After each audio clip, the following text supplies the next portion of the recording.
Assalamualaikum and a very good day to all students. I hope we're all in good health condition, inshallah, and that you are mentally prepared to continue with our lesson. In this video, I will discuss on chapter 2.6, which is confidence interval for population variance and population standard deviation.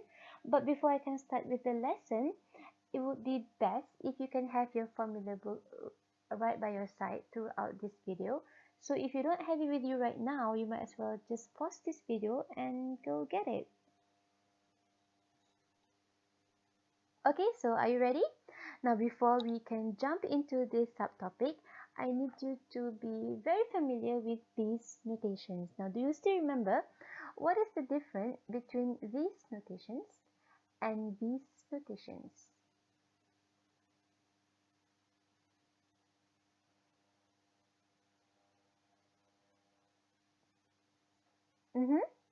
Got it? Okay, let's check your answer with me.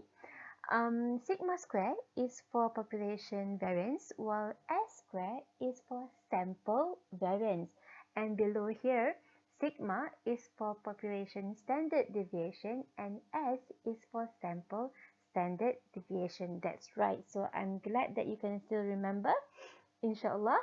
Now, in this topic, you're going to learn on how you can use sample variance to estimate population variance and how you can use sample standard deviation to try and estimate population standard deviation. So these are the two formulas that you can use to find confidence interval for sigma square and confidence interval for sigma. So right now, I want you to flip through your formula book and find this formula.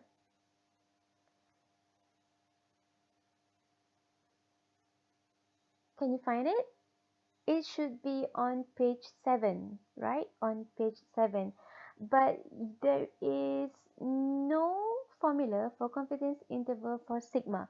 We only give you the formula for sigma square, but this should not be a big problem because the only difference between sigma square and sigma is just that you need to add a square root to the formula of sigma square in order to get the formula for sigma. So this is not a big deal. I don't think you're gonna struggle on getting the formula, right? Okay, let's get on to the first example. A random sample of 10 rulers produced by a machine gives a set of data below in centimeter. Find the 95% confidence interval for the population variance and standard deviation of all the rulers produced by the machine. Give a comment on the parameter estimate. Now, before you go and try to answer the question, first thing first, get all the information out from the question. From these questions here, from all this information up here, what info can you get? Including here. Okay, so from 95% confidence level ni, you can get your alpha, which is 0.05. And from the table here, it's obvious that the sample size is 10. So these are the only information that you get from the question. So now let's continue and find the appropriate formula to answer the question.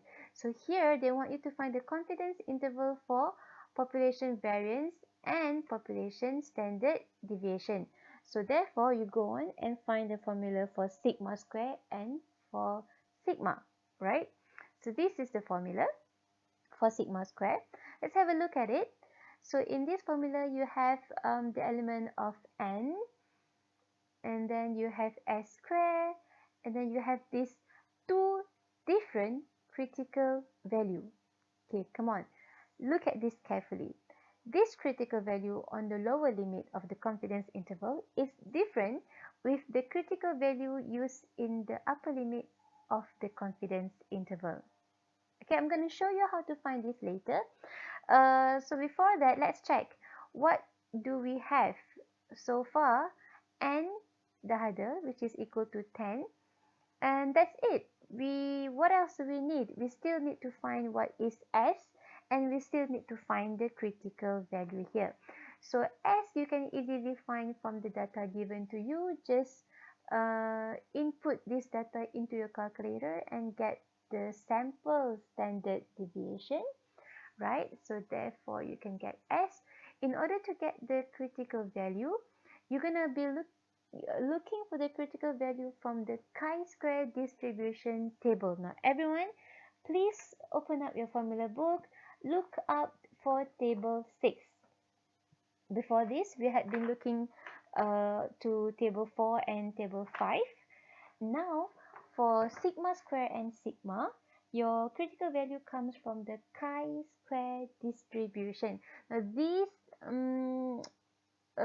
notation here that looks like an X, this is not X. This is chi-square. Okay, so chi-square distribution table on page 38 and 39. Okay, so I'm gonna show you how to find this critical value.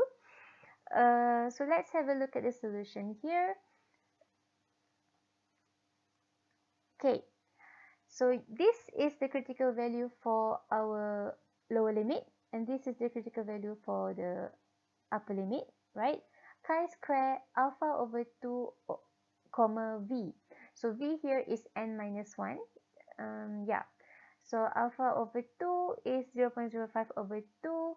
N minus 1 is 10 minus 1. So that gives us chi-square 0.025 comma 9. Right? So you go on to page 38. You find on the top column there, you go and find 0.025. And then on the side column, you find number 9. And then try to match these two input, and you should be able to find the critical value, which is 19.0228. Okay, I'll give you a few seconds for you to find the critical value for upper limit. Chi-square 1 minus 0.05 over 2. So 0.05 over 2 is 0.025. Yes, sorry. So 1 minus 0.025 is 0.975. So you should be looking at 0.975 and also at 9. So by matching these two inputs, you should be able to find the critical value 2.7004. So yeah, that's how you find the critical value from the chi-square distribution table. Please remember, you need to find two different critical value. One for the lower limit and one for the upper limit. So once you're done, you can just substitute them into the formula, and yeah, you can immediately get the confidence interval. So this is the confidence interval that you can use to estimate sigma square. So your interpretation would be, we are 95% confident that the population variance of the length for the rulers produced by a machine lies within 0.0048 and 0.0337. One question: should there be any units at this confidence interval? This is confidence interval for sigma square, which is variance. Is there any units for variance? No, there is no unit for variance. So you should not write any units here. Okay, so this is the confidence interval for sigma square. How to find confidence interval for sigma? So you just simply need to add on square root onto your upper limit and your lower limit from the above answer, and you can immediately get your estimation for sigma here. 0.0693, 0.1836 centimeter. Okay, because standard deviation has units, so you need to write the unit here. And the interpretation is also very direct.